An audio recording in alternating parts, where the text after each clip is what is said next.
রুমে বসে মোবাইল দেখছিলাম। এমন সময় দরজার কলিং বেল বেজে উঠল, কিন্তু আমি পাত্তা দিলাম না, কারণ আম্মু আছেন দরজা খোলার জন্য। কিন্তু পরক্ষণেই আম্মুর ডাক এলো। এই শিহাব, দেখ তো দরজায় কে এসেছে। আমি পারবো না, তুমি দেখো। আরে আমি কাজ করছি, তাই তো তোকে বললাম। ধ্যাত, ভাল লাগে না, খুলছি বলেই উঠে নিচে নেমে দরজার দিকে গেলাম। এমন সময় আবার কে আসছে কে জানে। দরজা খুলতেই তো আমি অবাক, চোখকে যেন বিশ্বাস করতে পারছি না, কারণ দরজার ওপাশে দাঁড়িয়ে আছেন ছোট মামা, মামি আর নাদিয়া। ওনাদেরকে দেখে অবাক হওয়ার কারণ হচ্ছে ওনারা খুব একটা আসেন না আমাদের বাসায়, কারণ গ্রাম থেকে শহরের দূরত্বটা অনেক। সেই ৫-৬ বছর আগে মামা একবার এসেছিলেন, তারপর আর কেউ আসেনি। মাঝে মাঝে নানু বাড়ি গেলেই তবেই সবার সাথে দেখা সাক্ষাৎ হতো। আমি ওনাদেরকে দেখে হালকা হেসে বললাম, মামা তুমি? বলেই মামাকে গিয়ে জড়িয়ে ধরলাম। কেমন আছিস? আলহামদুলিল্লাহ ভালো, তোমরা কেমন আছো? আলহামদুলিল্লাহ ভালো। আমি একটু সরে দাঁড়িয়ে বললাম, বাইরে দাঁড়িয়ে আছো কেন, ভেতরে আসো আসো। বলেই ওনারা ভেতরে ঢুকলেন। নাদিয়া চুপচাপ দাঁড়িয়ে ছিল। আগে সেই দুষ্টু শটফটে মেয়েটা যেন এখন অনেক শান্ত, বড় হয়ে গেছে।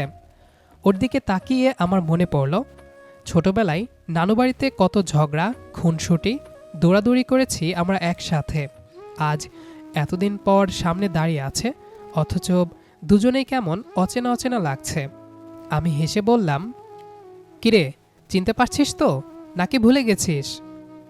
নাদিয়া লাজুক হেসে মাথা নেড়ে বলল, চিনবো না কেন? তুমি তো একদম আগের মতোই আছো, শুধু একটু লম্বা হয়েছো। আর তুই তো একদম বড় হয়ে গেছিস। আগের সেই চুল টেনে ধরা, চকলেট চুরি করা নাদিয়া দেখি আর নেই। এমন সময় আম্মু রান্নাঘর থেকে বের হয়ে এসে বললেন। আরে কার সাথে কথা বলছিস? আম্মু সামনে এসে মামাদের দেখে চমকে উঠলেন। আরে রাসেল, তোরা? মামা হেসে বললেন, ভাবলাম সারপ্রাইজ দেই, কতদিন আসা হয় না, তাই হুট করে চলে এলাম। আল্লাহ, আমি তো বিশ্বাসই করতে পারছি না। আমি তাদের ব্যাগগুলো হাতে নিয়ে ভেতরে ঢুকতে ঢুকতে মনে মনে ভাবছিলাম, আজকে বাড়িটা যেন হঠাৎ করেই অন্যরকম লাগছে। অনেকদিন পর আত্মীয়দের গলার শব্দ, হাসাহাসি, গল্পের আওয়াজে ঘরটা জমে উঠেছে। নাদিয়া ধীরে ধীরে ঘরের ভেতরে পা রাখল, চারপাশটা কৌতূহলী চোখে দেখছে, যেন এই বাড়িটাকে নতুন করে চিনছে। মামি সোফায় বসে চারপাশে তাকিয়ে বললেন। বাসাটা তো বেশ গোছানো আছে। আম্মু হেসে বললেন, গুছানো দেখতেছো এখন? একটু পরেই বুঝবা আসল অবস্থা। আগে বসো, রেস্ট নাও। এত দূর পথ এসে নিশ্চয়ই ক্লান্ত লাগছে। মামা হাত মুখ ধুতে ধুতে বললেন, রাস্তায় জ্যাম ছিল খুব, তবে এসে তো সব কষ্ট উধাও। আমি ব্যাগগুলো একপাশে রেখে বললাম, মামা তুমি বসো, আমি পানি নিয়ে আসছি। বলেই আমি গ্লাসে পানি এনে সবার হাতে দিলাম। নাদিয়া পানি নিতে গিয়ে হালকা করে বলল, থ্যাঙ্কস। আমি মুচকি হেসে বললাম, এত ভদ্রতা কবে থেকে শিখলি? নাদিয়া চোখ রাঙিয়ে বলল, আমি আগেও ভদ্রই ছিলাম। সবাই হেসে উঠল। এদিকে আম্মু রান্নাঘরে ঢুকে ব্যস্ত হয়ে গেলেন। হাঁড়িতে ভাত চাপালেন, ডাল বসালেন, ফ্রিজ থেকে মাছ মাংস বের করলেন। মামিও উঠে গিয়ে বললেন, আপা, আপনি একা একা করবেন না, আমি আসছি। আরে না না, তুই বস। এত দূর থেকে এসেছিস? আরে বসে থাকলে বিরক্তি চলে আসবে, চলেন একসাথে করি। আমি রান্নাঘরের দরজায় হেলান দিয়ে দাঁড়িয়ে বললাম, আজ তো দেখি রান্নাঘরে 2 শেফ। তুই এখানে দাঁড়িয়ে মজা দেখছিস? যা, নাদিয়ার সাথে বসে কথা বল। মেয়েটা প্রথম আমাদের বাসায় এসেছে। তখনই মামা বলে উঠলেন, শিহাব, দুলাভাই কোথায়? আব্বু তো অফিসে, আসতে আসতে সন্ধ্যা হবে, তুমি বরং টিভি দেখো। বলে আমি টিভিটা অন করে দিলাম। তারপর ড্রয়িং রুমে এসে নাদিয়ার সামনে বসলাম। কিছুক্ষণ দুজনেই চুপ। সেই ছোটবেলার খুনসুটি যেন কোথায় হারিয়ে গেছে। এখন কথা বলতেও কেমন অস্বস্তি লাগছে। পড়াশোনা কেমন চলছে? ভালো, এইবারে এইচএসসি দিব। ওহ, অনেক বড় হয়ে গেছিস দেখি। নাদিয়া হালকা হেসে নিচের দিকে তাকালো। কিছুক্ষণ পরেই রান্নাঘর থেকে কষা মাংসের গন্ধ, ডালের ফুটন্ত ঘ্রাণ, গরম ভাতের ভাপ পুরো বাড়িতে ছড়িয়ে পড়ল। মামা নাক টেনে বললেন, উফ, এই গন্ধ পেলে তো ক্ষুধা ডাবল হয়ে যায়। আজ পেট ভরে খাবো। দুপুরের একটু পরেই আম্মু ডাক দিলেন। সবাই হাত মুখ ধুয়ে টেবিলে আয়, খাবার রেডি। ডাইনিং টেবিলে ভাত, ডাল, ভাজা মাছ, মাংস ভুনা, সবজি, ডিম ভুনা, সাথে কাঁচামরিচ আর লেবু সাজানো। দেখতে যেন একেবারে উৎসবের মতো লাগছে। সবাই টেবিলে বসতেই আম্মু বললেন, এই নাও গরম ভাত দিচ্ছি। মামি বললেন, আপা এত কষ্ট করলেন কেন? কষ্ট কিসের?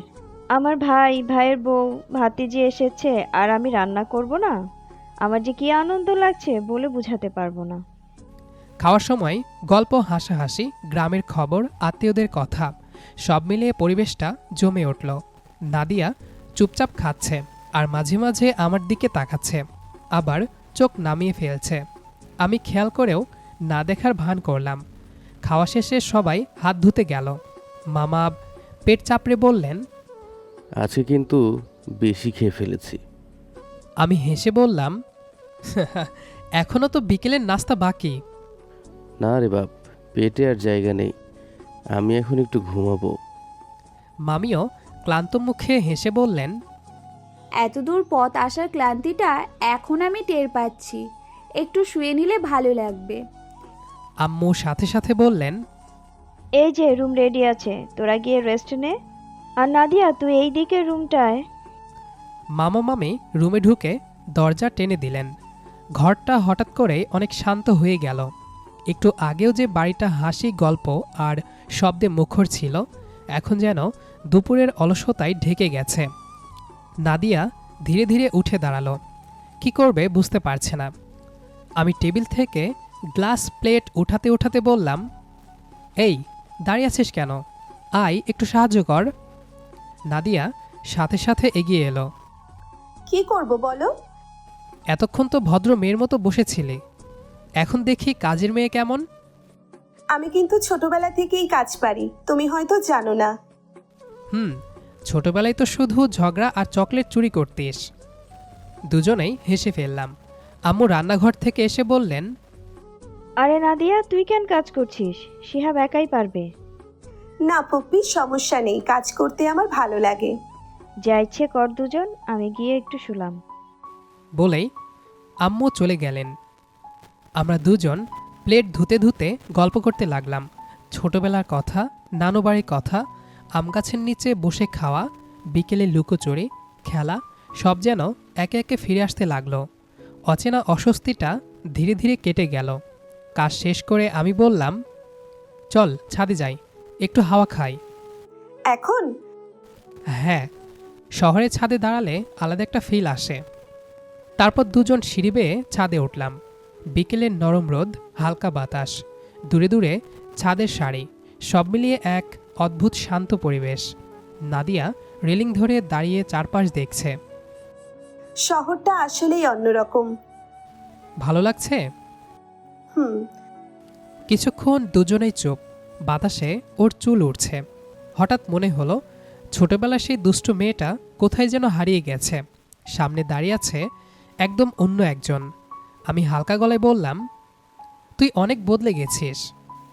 সবাই তো বদলায়, কিন্তু তোর এই শান্ত ভাবটা কেমন যেন অচেনা লাগছে। বড় হলে মানুষ শান্তই হয়ে যায়। আমি মজা করে বললাম, তাহলে বুঝি আমি এখনো বড় হইনি? নাদিয়া হেসে ফেলল। সেই হাসিটা একদম আগের মতোই, পরিচিত, আপন। তারপর আড্ডা দিতে দিতে সন্ধ্যা হয়ে এলো। হঠাৎ নিচ থেকে আম্মুর ডাক, শিহাব, কোথায় গেলি? ছাদে। নাদিয়াকে নিয়ে নিচে আয়, চা দিব। আমরা নিচে নামলাম। ড্রয়িং রুমে এসে দেখি মামা মামি সোফায় বসে আছেন, সাথে আব্বুও। নাদিয়া আব্বুকে দেখে এগিয়ে গিয়ে সালাম করল। উনি মাথায় হাত বুলিয়ে দিলেন। আম্মু চায়ের ট্রে রেখে বললেন, এই নাও সবাই, চা খাও। চায়ের কাপ হাতে নিয়ে সবাই বসে পড়ল। আব্বু চুমুক দিয়ে বললেন, অনেক দিন পর তোমাদের দেখলাম। হঠাৎ আসার প্ল্যান কিভাবে করলে? মামা হেসে বললেন, আসলে অনেকদিন ধরেই ভাবছিলাম আসবো, কিন্তু সময় হয়ে উঠছিল না। এবার নাদিয়ার পরীক্ষার সামনে, ওর একটু মন ফ্রেশ করা দরকার, তাই ভাবলাম কয়েকদিন বেরিয়ে আসি। খুব ভালো করেছো। এমন আসা যাওয়া করলেই তো সম্পর্কের বন্ধন ঠিক থাকে। তা তোমাদের ব্যবসা কেমন যাচ্ছে? আলহামদুলিল্লাহ, আপনাদের দোয়াতে ভালোই যাচ্ছে।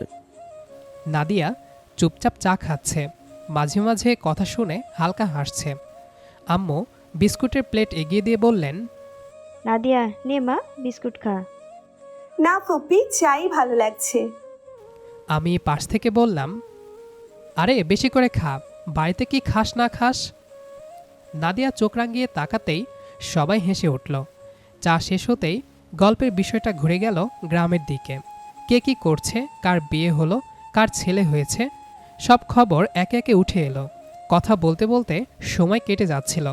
হঠাৎ আম্মু বললেন, আজ রাতে কিন্তু সবাই একসাথে খাওয়া দাওয়া করব। রাতে হালকা কিছু করব, বেশি কিছু না। মামি বললেন, আপা, আপনি কষ্ট করবেন না, যা আছে তাই চলবে। আব্বু উঠে দাঁড়িয়ে বললেন, তোমরা গল্প করো, আমি একটু ফ্রেশ হয়ে আসি। ঘরটা আবার হাসি গল্পে ভরে উঠল। নাদিয়া সোফার একপাশে বসে দেওয়ালে টাঙ্গানো ছবিগুলো দেখছিল। আমি লক্ষ্য করলাম ওর চোখে কেমন একটা কৌতূহল, যেন প্রতিটা জিনিস মনে গেঁথে নিচ্ছে। রাত নামতে শুরু করলো। রান্নাঘর থেকে আবার শব্দ আসছে। ঘরের ভেতর এক ধরনের উষ্ণতা ছড়িয়ে পড়েছে।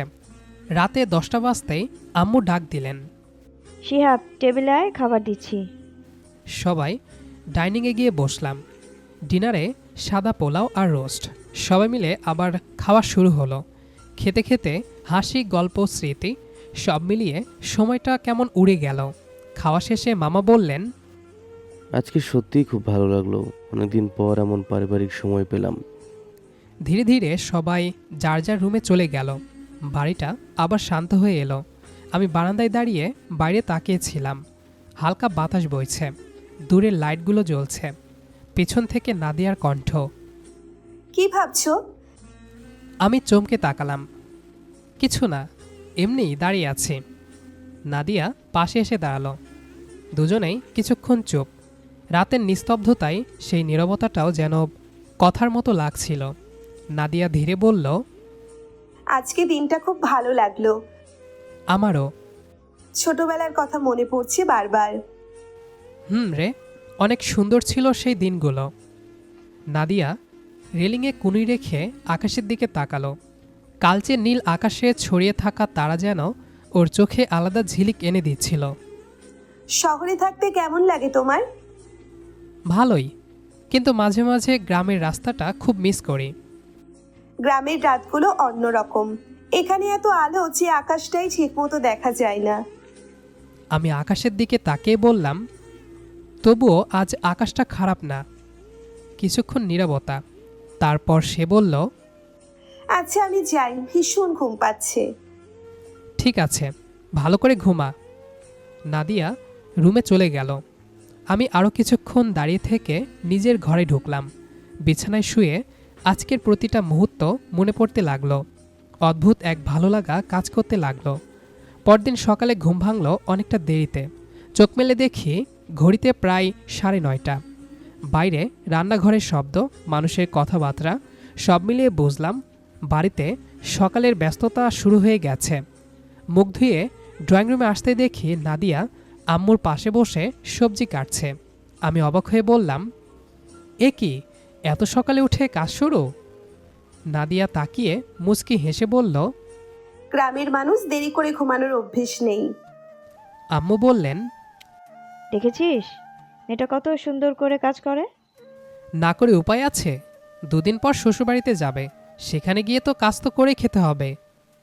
বললেই হলো নাকি? এত এত পড়াশোনা করাচ্ছি, আদর করে বড় করছি অন্যর বাড়িতে কাজ করে মরার জন্য? আমি তো বিয়ের আগেই ছেলেপক্ষকে বলে দিব যেন বেশি কাজ না করায়, যতটুকু করার ততটুকুই করবে।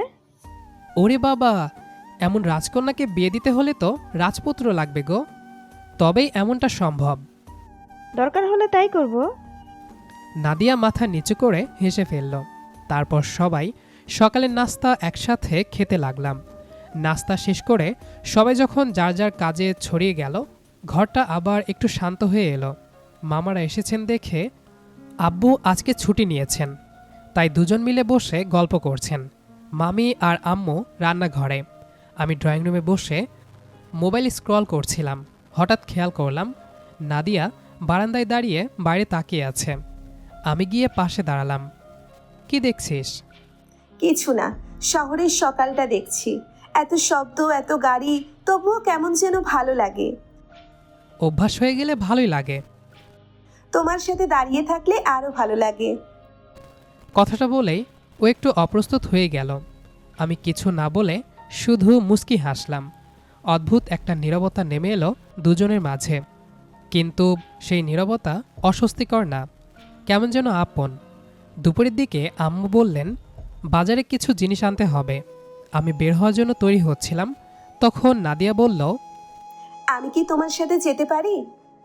আমি অবাক হয়ে বললাম, তুই বাজারে যাবি?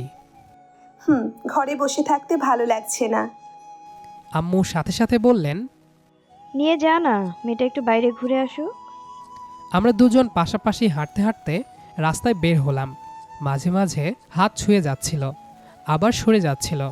ছোট ছোট কথা, অপ্রয়োজনীয় হাসি, সব মিলিয়ে সময়টা কেমন যেন হালকা লাগছিল।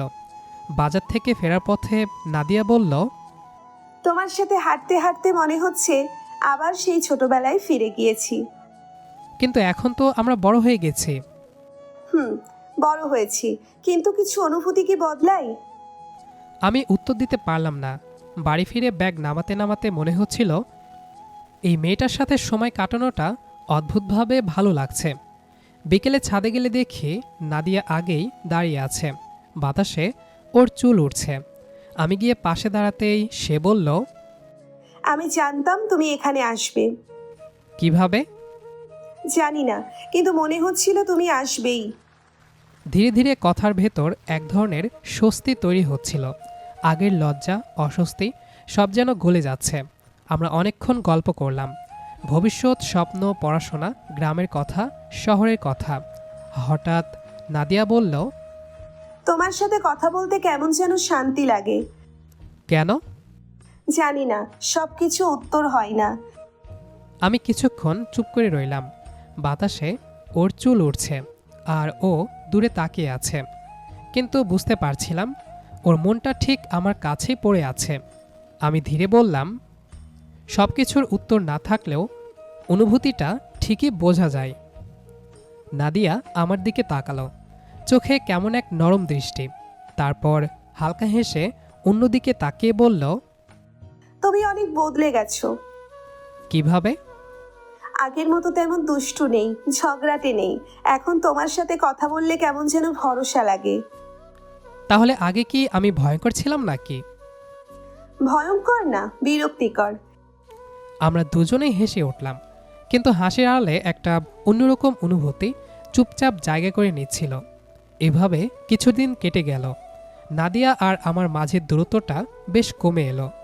একদিন দুপুরে সবাই ঘুমাচ্ছে, বাড়িটা একদম চুপচাপ। আমি ড্রয়িং রুমে বসে বই দেখছিলাম। নাদিয়া এসে পাশে বসলো। কি পড়ছো? কিছু না, এমনিই। নাদিয়া বইটা হাতে নিয়ে দেখল, তারপর বলল, বাহ, উপন্যাসও পড়ো তুমি? প্রেমের ভাষা শিখছি। কার জন্য? আছে কেউ একজন। ও কিছু বলল না, শুধু ধীরে ধীরে সোফার পিঠে হেলান দিয়ে বসে রইল। আমার কাঁধ প্রায় ছুঁয়ে আছে, কিন্তু কেউ সরলাম না। নীরবতা, কিন্তু সেই নীরবতায় অদ্ভুত এক স্বস্তি।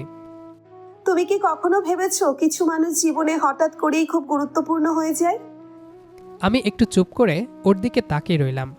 প্রশ্নটা হালকা ছিল, কিন্তু ভেতরে ভেতরে গভীর। মনে হলো ও শুধু সাধারণ কথা বলছে না, ওর মনের ভেতরের কিছু কথা ধীরে ধীরে বাইরে আসার পথ খুঁজছে। আমি ধীরে বললাম, হ্যাঁ ভেবেছি। কি ভেবেছো?